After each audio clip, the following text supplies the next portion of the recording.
It's been a week since 8-year-old Sandra Cantu left home to play in California and never returned. Authorities in Tracy are tracking down hundreds of leads this morning and raising the reward for information on the girl.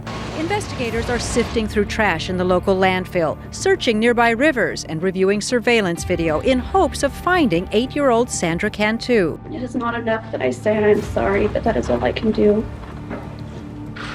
From the day Sandra has died, I've had to live with the consequences of what I've done.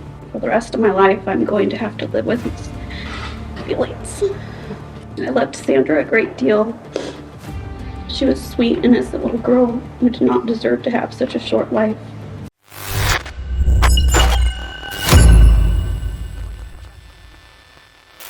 In the quiet folds of Tracy, California, where families weave the fabric of community and children's laughter serves as a daily soundtrack, the unthinkable lurked in the shadows of trust and familiarity.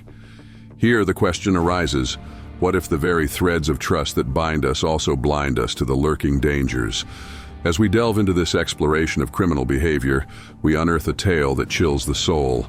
Join us unravel the chilling saga of Sandra Cantu, a story where the everyday becomes the extraordinary and safety is but an illusion shattered by the unforeseeable. Sandra Renee Cantu, an 8-year-old whirlwind of joy, breathed life into the quaint streets of Tracy, California.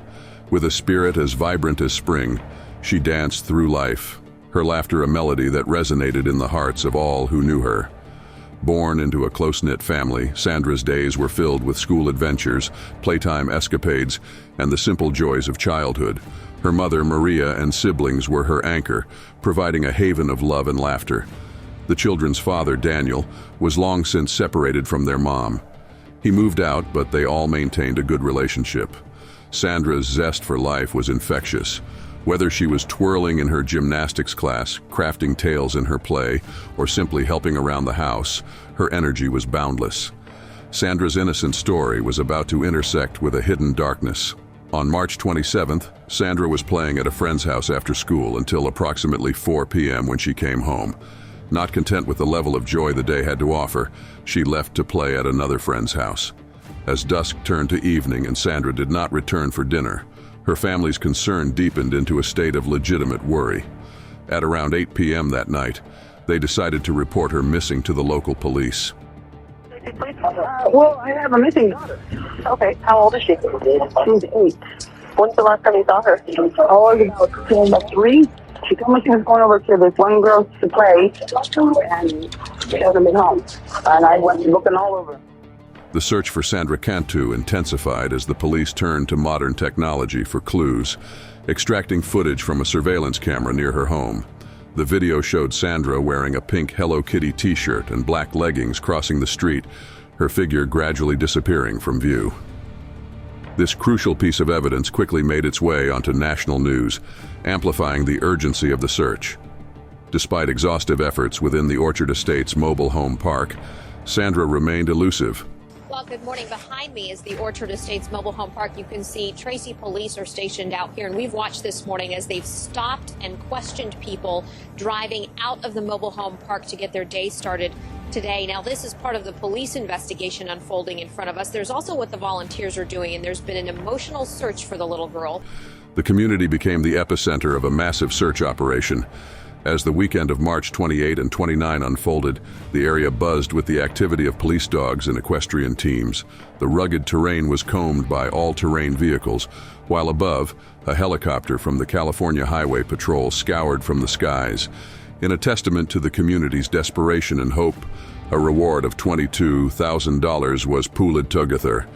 One early suspect was a local man who was witness of kissing Cantu on the lips 2 years earlier at a local swimming pool when she was 6 years old. However, when he was interviewed, an ironclad alibi forced the authorities to let him go and move on.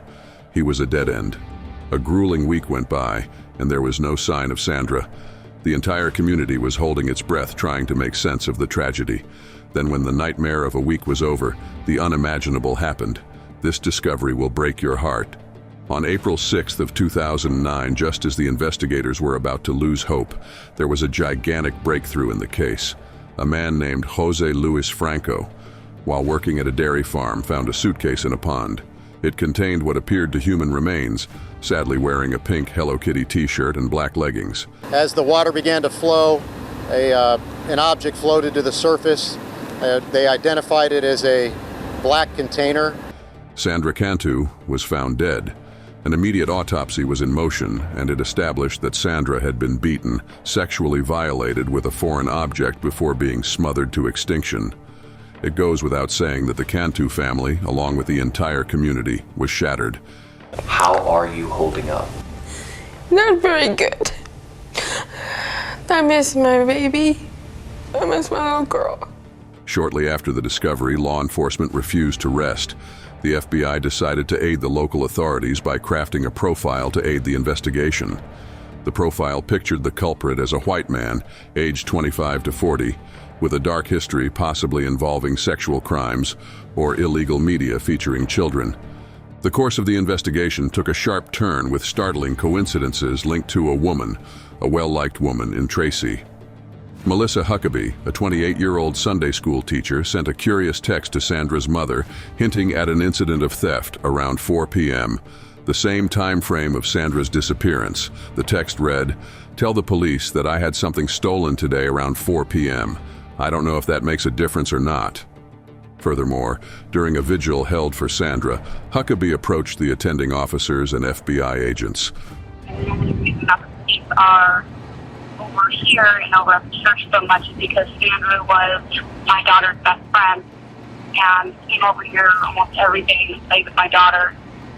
And another thing is the suitcase. That was my suitcase. It was stolen out from in front of my house. In order to make a report, it was over $200. I had to go online and make a report, and I do not have access to the internet. The message was chilling, scribbled with hasty errors. Cantu locked in stolen suitcase, thrown in water on Bucketty Road and Whitehall Road. Witness. To the outside observer, Melissa Huckabee was a seemingly benign presence, a mother and a neighbor known for her involvement in the local church. Born in 1981, Orange County, California, her life appeared as unassuming as many others. Huckabee lived in the same mobile home park as the Cantu family, but little to anyone's knowledge at the time, Melissa harbored a collection of secrets and psychological scars. Diagnosed with conditions that clouded her mental health, including bipolar personality disorder, depression, and schizophrenia, she grappled with inner demons that few outside her immediate circle could have guessed. Neighbors whispered of moments when her demeanor shifted unpredictably. Prior to the discovery of the body, Huckabee was not a prime suspect. She was interviewed on multiple occasions, but her behavior was assumed to be attention-seeking rather than guilty.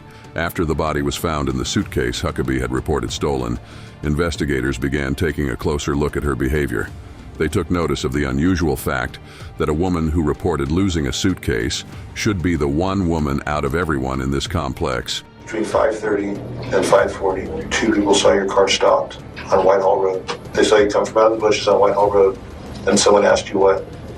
When I was okay, and I said I was going to the bathroom. Mm-hmm. What were you doing? What was that?